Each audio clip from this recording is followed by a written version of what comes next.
Informative دنیا کے ناظرین السلام علیکم۔ ناظرین اکرام، اللہ تعالیٰ نے ہر قوم میں اپنے انبیاء اور رسول مبعوث فرمائے تاکہ وہ اپنی اپنی قوم کو ہدایت اور رہنمائی کا فریضہ سر انجام دیتے ہوئے انہیں شیطان کے چنگل سے بچا سکیں۔ لیکن جہاں نبی کریم کو رب تعالیٰ نے قیامت تک انسانوں اور جنوں کے لیے نمونہ حیات بنا کر بھیجا، وہیں انسانیت کو بھٹکانے کے لیے شیطان بھی ازل سے موجود ہیں اور مختلف لبادوں میں معصوم اور بھولے بھالے انسانوں کو بھٹکانے کا سامان کرتا رہتا ہے۔ ویورز، تاریخ انسانی میں ایسے لوگ گزرے ہیں جنہوں نے اپنی حیرت انگیز صلاحیتوں سے انسانیت کو حیران کیے رکھا۔ لہٰذا آج ہم آپ کو ایک ایسے بدبخت انسان کے بارے میں بتائیں گے جس نے نعوذ باللہ نبی ہونے کا دعویٰ کیا تھا۔ تاریخ اس شخص کو حارث کذاب کے نام سے جانتی ہے۔ یہ کون تھا اور اپنی شیطانی قوتوں سے کیسے لوگوں کو گمراہ کرتا تھا اور کیسے شیطان اس کی بیڑیاں کھول دیتا تھا، ان سب کی تفصیل جاننے کے لیے اس ویڈیو کو آخر تک لازمی دیکھیے گا۔ خواتین و حضرات، حدیث شریف میں آتا ہے کہ رسول اللہ صلی اللہ علیہ وآلہ وسلم نے ارشاد فرمایا کہ میری امت میں 30 جھوٹے اور دجال پیدا ہوں گے جو نبوت رسالت کا دعویٰ کریں گے، حالانکہ میں آخری نبی ہوں اور میرے بعد کوئی نبی نہیں آئے گا۔ ویورز، اس بات پر ہر ایک مومن کو سچے دل سے ایمان رکھتا ہے کہ نبی کریم صلی اللہ علیہ وآلہ وسلم کے بعد کوئی نبی نہیں آئے گا، تاہم آپ صلی اللہ علیہ وآلہ وسلم کی حدیث مبارکہ کے مطابق کئی بدبخت ایسا دعویٰ ضرور کریں گے۔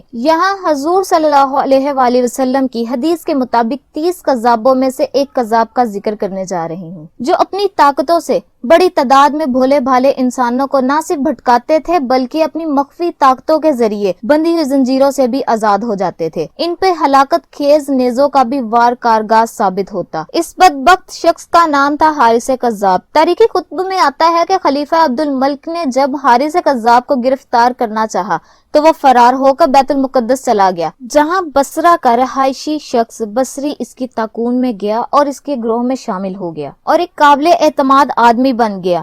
تو خلیفہ عبد الملک بن ماروہ کے پاس واپس آیا اور اس جھوٹے نبی حارث کذاب کے بارے میں بتایا۔ ناظرین، خلیفہ نے اپنے سپاہی اس کے ساتھ بھیجے، بصری سپاہیوں کو لے کے بیت المقدس گیا اور رات کے وقت حارث کی قیام گاہ پر جا پہنچا۔ یہ شخص سپاہیوں کو ایک آڑ میں کھڑا کر گیا اور پہلے خود گیا، لیکن درباری نے دروازہ کھولنے سے انکار کر دیا اور کہنے لگا، اگرچہ تم حضرت کے خادم خاص ہو، تاہم اتنی رات گئے میں کسی کو بھی اندر آنے کی اجازت نہیں دے سکتا۔ اس نے کسی نہ کسی طرح درباری کو دروازہ کھولنے پر رضامند کر لیا، لیکن جب دروازہ کھولا گیا تو بصری نے اپنے سپاہیوں کو بھی بلا لیا۔ یہ دیکھ کر دربار اور دوسرے پیروکار کے ہوش اڑ گئے اور عالم حالت میں چیخنے چلانے لگے اور بولے کہ افسوس، تم ایک نبی کو قتل کرنا چاہتے ہو جسے پہلے ہی خدا نے آسمان پر اٹھا لیا ہے۔ ناظرین، جب بصری اور اس کے کار اندر گئے تو حارث غائب تھا۔ چاروں طرف نظر دوڑائی مگر اس کا کوئی سراغ نہ مل سکا۔ دراصل حارث کو اس وقت خطرے کا احساس ہو چکا تھا اور وہ ایک تاک میں چھپ گیا جو کہ مریدوں نے اس کے چھپنے کے لیے پہلے ہی بنا رکھی تھی، لیکن بصری سے تو کوئی بات مخفی نہیں تھی،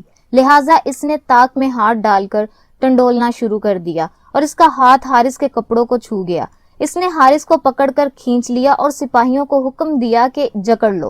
انہوں نے زنجیر گردن میں ڈال کر دونوں ہاتھ گردن سے باندھ دیے اور جھوٹے کذاب کو لے کے چل دیے۔ معزز ویورز، جب وہ بیت المقدس پہنچے تو حارث نے قرآن پاک کی ایک آیت پڑھی جس کا ترجمہ کچھ یوں ہے کہ اے رسول، آپ کہہ دیجئے کہ اگر میں راہ راست کو چھوڑ دوں تو یہ حق فراموشی مجھ پہ وبال ہوگی، اور اگر میں راہ ہدایت پر مستقیم رہوں تو یہ اس کلام کی بدولت ہے جو میرے رب مجھ پہ نازل فرما رہا ہے۔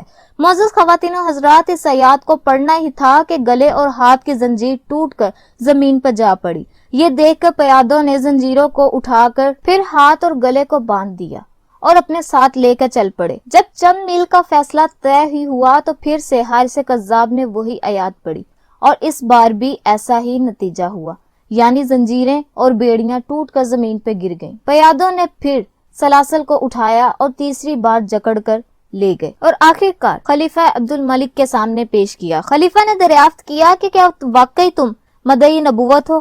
حارث نے کہا کہ ہاں، لیکن یہ بات میں اپنی طرف سے نہیں کہتا بلکہ جو کچھ کہتا ہوں وہی الہی کے ذریعے کہتا ہوں، نعوذ باللہ۔ ویورز، خلیفہ نے قومی ہیکل کو حکم دیا کہ اس کو نیزہ مار کے ہلاک کر دو۔ نیزہ مارا گیا لیکن کچھ نہ ہوا۔ یہ دیکھ کر حارث کے مریدوں نے یہ کہنا شروع کر دیا کہ انبیاء کے جسم پر ہتھیار کام نہیں کرتے۔ خلیفہ نے محافظ سے کہا کہ تم نے شاید بسم اللہ پڑھ کر نیزہ نہیں مارا، اب کی مرتبہ تم بسم اللہ پڑھ کر نیزہ مارنا۔ تو اب کی بار وہ بری طرح زخم کھا کر زمین پر گرا اور جان دے دی۔ معزز ویورز، حارث قذاب کے حوالے سے کتب میں یہ بات ملتی ہے کہ یہ لوگوں کو کہتا تھا کہ آؤ میں تمہیں فرشتوں کو جاتے ہوئے دکھاؤں، تو حاضرین محسوس کرتے تھے کہ نہایت حسین و جمیل بسموت انسان گھوڑوں پر سوار ہوئے جا رہے ہیں۔ اس کے علاوہ یہ لوگوں کو موسم سرما میں گرمیوں کے پھل اور گرمیوں میں موسم سرما کے پھل کھلاتا تھا۔ تاریخی کتب میں آتا ہے کہ دراصل حارث کی ہتکڑیاں اتارنے والا اس کا کوئی شیطان دوست تھا، اور اس نے گھوڑوں کے جو سوار دکھائے تھے وہ ملائکہ نہیں جنات تھے۔ خیر، اللہ تعالیٰ نے اسے اپنے وعدے کے مطابق اپنے انجام تک پہنچا دیا۔ آخر میں دعا ہے کہ اللہ تعالیٰ ہم سب کو تمام فتنوں سے محفوظ رکھے۔ ویورز، ہمیں امید ہے کہ آپ کو یہ ویڈیو ضرور پسند آئی ہوگی۔ ویڈیو پسند آنے کی صورت میں لائک کریں، کمنٹ کر کے اپنی رائے ضرور پیش کریں، اور اس ویڈیو کو